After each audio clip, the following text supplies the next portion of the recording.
maior culpado pelo Midori ter assinado a carteira de trabalho e ter virado um professor se chama Aizawa, e eu vou provar isso nesse vídeo, então fica atento, fica ligadinha e segue o perfil, compartilha com aquela amiga que é fã de Boku no Hero Academia e não havia prestado atenção nessa cena que já ocorreu há 1 ano no mangá. É interessante por conta do quê?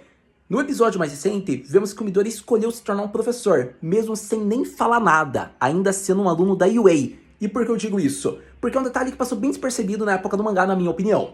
E ocorre que, nesse episódio, a gente vê o olhar do Midoriya centralizado no Aizawa. Então o anime meio que deixou mais evidente que o Midoriya realmente já tinha escolhido virar um professor antes mesmo de ter perdido a brasa do One for All. E é interessante porque, pessoal, acontece que a Fua, uma das veteranas, senpai do Midoriya, acaba chegando ali, ela explica o que vai acontecer agora, o plano da UA, e acontece que ela diz que o Aizawa foi alguém muito importante para ela se tornar uma heroína. E é interessante por conta do quê? Depois disso, a gente vê o Aizawa agradecendo e o Midoriya com um olhar atento para ele. E esse olhar atento é como se ele tivesse percebido o que ele pode ser no futuro. Porque sem a brasa do One for All, ele meio que não pensa em se tornar um herói.